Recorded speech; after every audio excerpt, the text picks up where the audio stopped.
Bismillahirrahmanirrahim. Assalamualaikum warahmatullahi wabarakatuh. Perkenalkan, nama saya Andi Maisa Arif, nomor urut 9 dari kelas 10 Aljabar. Pada video kali ini saya akan menjelaskan tentang pergaulan sehat dan pergaulan tidak sehat atau pergaulan bebas.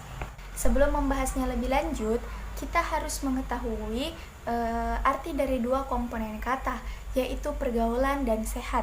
Nah, pergaulan itu berarti bersahabat atau berteman dengan orang-orang sekitar. Nah, sedangkan sehat itu secara dalam suatu komponen tidak ada yang terganggu atau tidak ada yang sakit. Nah, menurut WHO ada 4 komponen yang menjadikan seseorang itu sehat secara sempurna, yaitu sehat jasmani, sehat mental, sehat spiritual, dan sehat secara kesejahteraan sosial. Karena kita membahas pergaulan sehat di lingkungan remaja, maka kita juga harus mengetahui apa itu remaja. Nah, jadi remaja itu masa di mana kita mengalami peralihan dari masa kanak-kanak menuju masa dewasa. Dari ketiga komponen kata yang telah kita pahami tadi, kita dapat menyimpulkan bahwa pergaulan sehat di masa remaja itu suatu pergaulan yang terjadi di masa remaja yang melibatkan suatu individu yang berinteraksi dengan individu lain, dengan kelompok lain, ataupun dengan satu kelompok dengan kelompok lain. Nah, adapun cara-cara agar bagaimana remaja bisa bergaul dengan sehat. Yang pertama, adanya kesadaran dalam beragama. Dua, memiliki rasa setia kawan. Yang ketiga, kita harus mengetahui mana teman yang bisa mengajak kita ke jalan yang baik, dan kita harus mengetahui mana teman yang dapat menjerumuskan kita ke pergaulan yang tidak sehat. Keempat, mengisi waktu dengan kegiatan-kegiatan yang positif. Yang kelima, laki-laki dan perempuan harus memiliki batasan-batasan tertentu.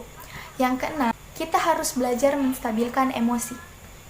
Adapun cara-cara untuk menjadi remaja yang memiliki pergaulan yang baik atau yang sehat adalah: yang pertama, kita harus menguatkan iman. Yang kedua, kita harus berbicara yang baik dengan orang lain. Yang ketiga, biasakan untuk memberi dan berbagi. Yang keempat, kita harus menghindari pembicaraan-pembicaraan yang kurang penting. Yang kelima, kita tidak boleh menguping pembicaraan orang lain. Yang keenam, kita harus peduli sesama manusia. Yang ketujuh, kita harus rendah hati. Dan yang kedelapan, kita harus menjadi diri kita sendiri. Pergaulan sehat atau disebut juga pergaulan bebas, yaitu pergaulan yang sudah terlepas dari norma-norma wajar dalam seseorang bergaul. Adapun penyebab-penyebab mengapa kita bisa terjerumus ke pergaulan yang tidak sehat, yang pertama, kurangnya agama dan iman kita. Yang kedua, adanya perubahan zaman. Yang ketiga, adanya kesenjangan. Dan yang keempat, adanya kita susah untuk mengontrol diri kita sendiri. Dampak-dampak pergaulan yang tidak sehat yaitu, yang pertama, kita dapat terjerumus ke pergaulan bebas. Yang kedua, kita dapat mengalami ketergantungan obat-obatan yang terlarang seperti narkoba dan masih banyak lagi. Yang ketiga, menurunnya derajat kesehatan. Oleh karena kita terjerumus ke pergaulan yang tidak sehat, maka kita juga ketergantungan obat seperti narkoba yang menyebabkan kesehatan kita terganggu. 4, kita meningkatkan kriminalitas. Misalnya, kita tidak punya uang untuk membeli obat-obatan lagi, kita pasti akan meningkatkan tingkat kriminalitas seperti mencuri harta orang lain untuk memenuhi agar bisa membeli obat-obatan terlarang tersebut. Yang kelima, kita meregangkan hubungan keluarga. Pastinya jika kita memiliki hubungan keluarga dan mereka mengetahui bahwa kita terjerumus ke pergaulan bebas, maka itu akan meregangkan hubungan kita dengan keluarga kita sendiri. Yang keenam, kita akan menyebarkan penyakit.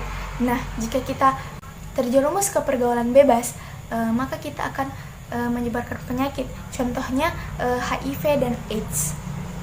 Ketujuh, kita akan mengalami penurunan prestasi. Nah, untuk ini pasti kita yang awalnya adalah murid berprestasi, kita menjadi malas belajar jika kita sudah terjerumus dalam pergaulan bebas. Sebagai remaja yang cerdas, kita harus mengetahui bagaimana pencegahan agar kita tidak terjerumus ke pergaulan-pergaulan yang tidak baik. Nah, pencegahannya yaitu menumbuhkan kesadaran terhadap dampak-dampak bagi masa depan ketika kita terjerumus masuk ke dalam pergaulan yang tidak baik tersebut. Nah, yang kedua, kita harus memilih-milih teman. Kita harus memilih teman mana yang bisa menuntun kita ke jalan yang baik, mana yang tidak. Yang ketiga, kita harus tinggal di lingkungan yang baik, karena remaja yang baik berasal dari lingkungan yang baik pula. Oleh karena itu, kita harus memilih-milih lingkungan yang baik. Sekian penjelasan dari saya tentang pergaulan sehat dan pergaulan tidak sehat. Semoga teman-teman yang menonton video ini dapat memahaminya dengan baik. Lebih dan kurangnya mohon dimaafkan. Saya berterima kasih atas perhatiannya. Wassalamualaikum warahmatullahi wabarakatuh.